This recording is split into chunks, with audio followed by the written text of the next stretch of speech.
안녕하세요, 강호진입니다. 자, 오늘은 2차 전지와 관련된 이야기 좀 해보도록 할 텐데요.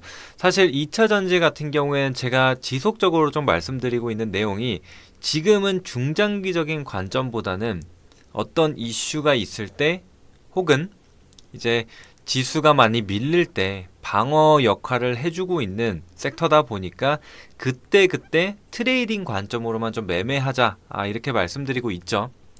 자, 그래서 그 부분은 여전히 똑같습니다.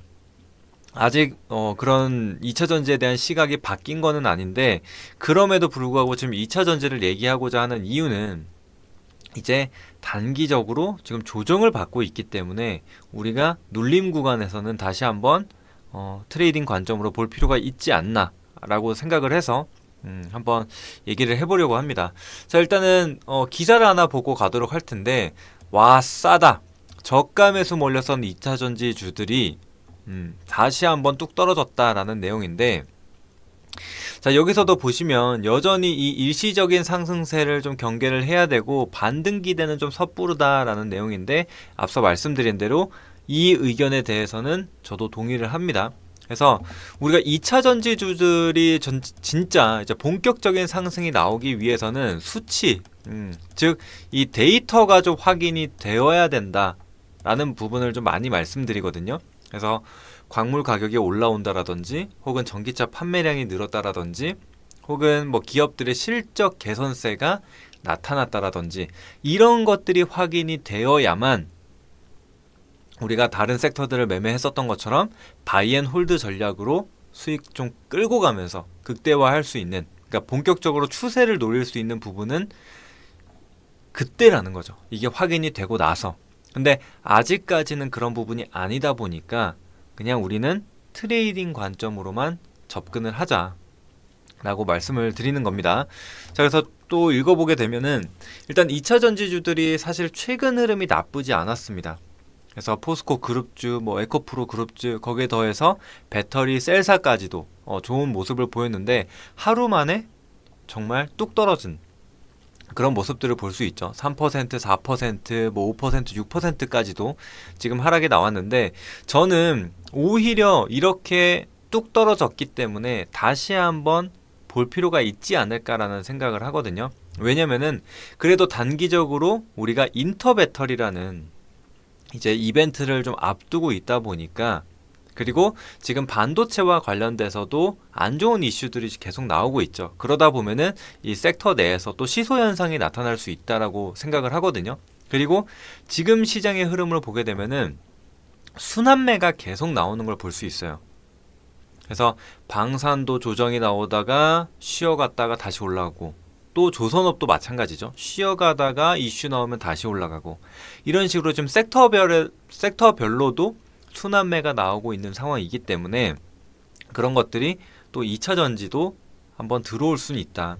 그래서 이미 조정을 좀 많이 받았고, 그간 하락폭도 좀 컸기 때문에 그래도 어떤 이슈가 발생했을 때는 충분히 좀 반응을 보여주긴 했거든요. 그래서 이전에도 흐름을 한번 보시면은 시장 급락이 나오거나 이랬을 때 에코프로나 에코프로 BM이 번갈아 가면서 뭐 10%대의 상승도 보여줬었다라는 거죠.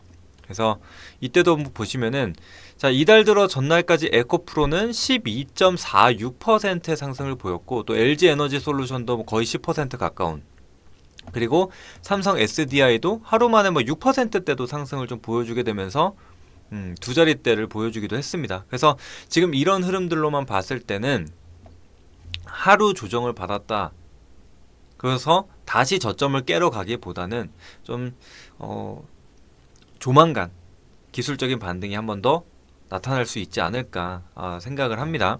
그래서 지금 뭐 수급적인 부분으로 보더라도 사실 외국인이, 그리고 기관이 매도를 하고 있음에도 불구하고 장중에 이 매도세를 좀 축소를 시키면서 시장 반등이 나오는 것들이 좀 많이 확인이 되거든요. 그래서 그런 부분들로만 생각을 했을 때도 충분히 다시금 유입이 될 수 있다. 수급이 계속 돌고 도는 게 확인이 되고 있기 때문에 공략을 해보자 라고 말씀을 드립니다. 자, 그리고 최근에 뭐 좋은 이슈들이 나오기는 하지만, 나오기는 하지만 지금 여기 이제 팩트는 이거예요.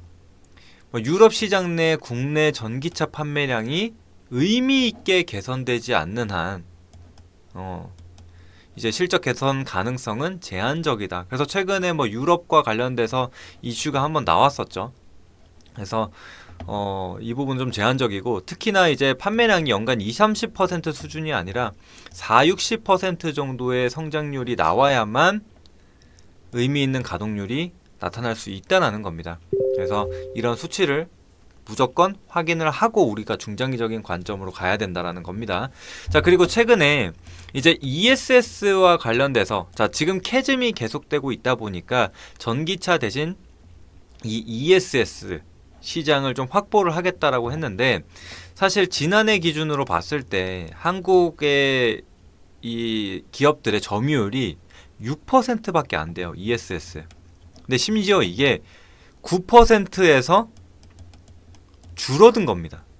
그러니까 3포인트가 하락한 거죠.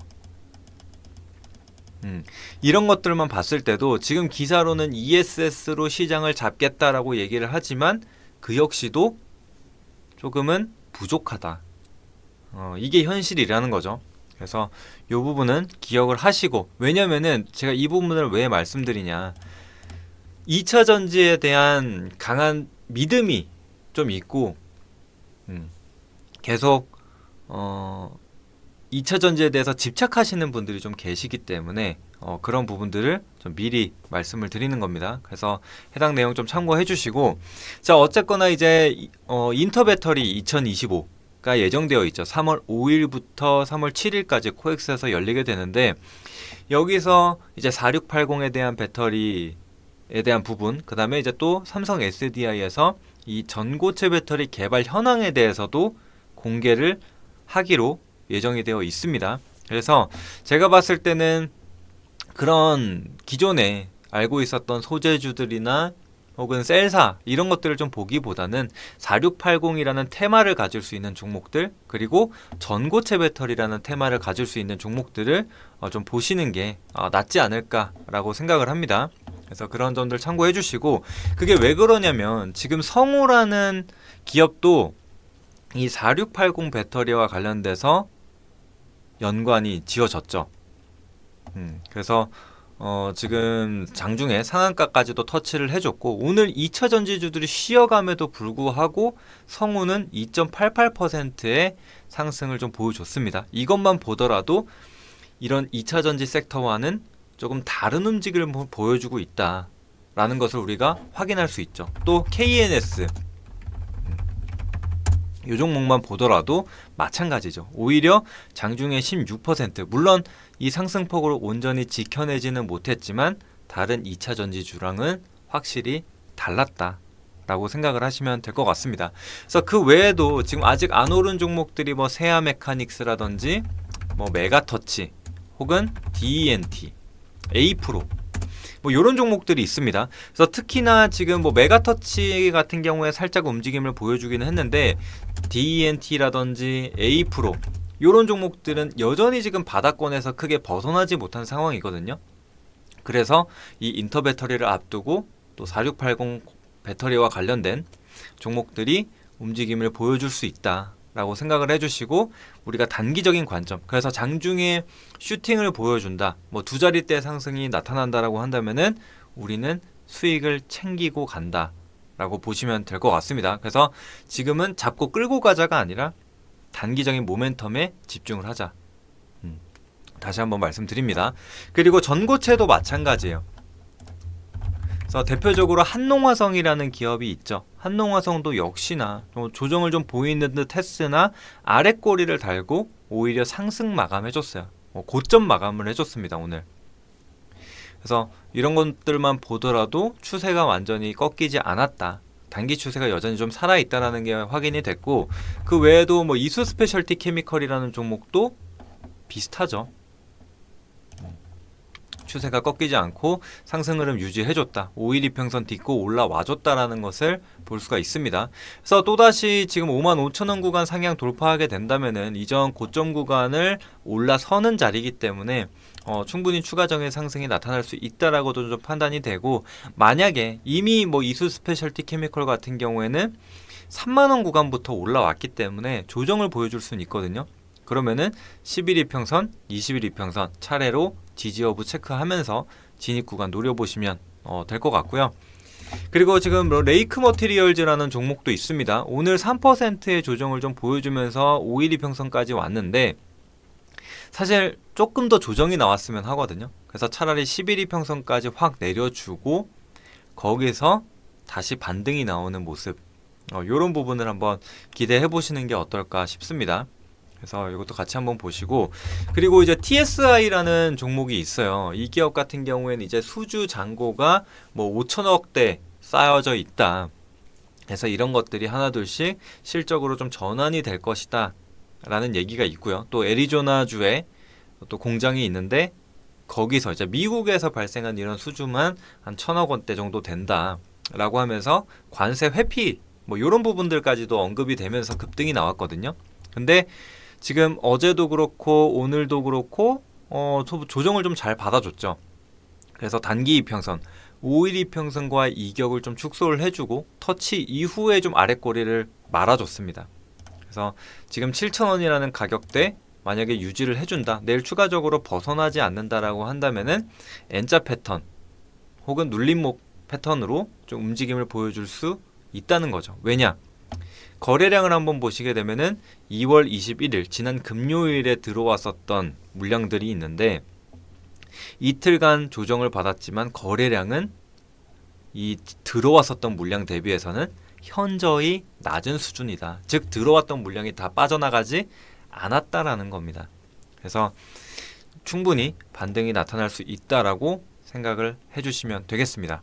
그래서 2차 전지주들 오히려 지금 조정이 나올 때 단기적인 매수 기회라고 좀 볼 수가 있을 것 같아요. 그래서 너무 실망하기보다는 다음 기회 같이 한번 노려보자. 왜냐면은 지금 말씀드린 대로 순환매가 계속적으로 돌거든요. 그러면 지금 조선주들이 좀 강하게 또 가다가 그러니까 수거래일 오를 수가 있겠죠. 그러다가 또 쉬어가는 구간에서 거기서 빠져나온 물량들이 다시 또 2차 전지로 들어올 수가 있다는 겁니다. 어쨌거나 지금 단기적인 모멘텀이 남아 있기 때문에, 재료가 남아 있기 때문에 라고 생각을 해주시면 되겠습니다. 그래서 오늘 이제 간략하게 2차 전지와 관련된 내용 한번 말씀드려 봤습니다. 그래서 정리를 하자면은 중장기적인 관점, 본격적인 상승 추세인가에 대해서는 아직 불확실하다. 수치랑 데이터가 확인이 돼야 되는 부분이고, 다만 지금 빠르게 차익이 나왔고 또 인터배터리라는 재료가 남아있기 때문에 단기적인 관점으로 한번 수익을 노려보자. 이렇게 말씀드려보도록 하겠습니다. 그래서 4680 배터리, 그 다음에 전고체 배터리 관련해서 관심 종목 정리해두시고 공략해보시면 되겠습니다. 자, 오늘은 여기서 마무리하도록 하겠고요. 또 다음에 인사드리도록 하겠습니다. 감사합니다.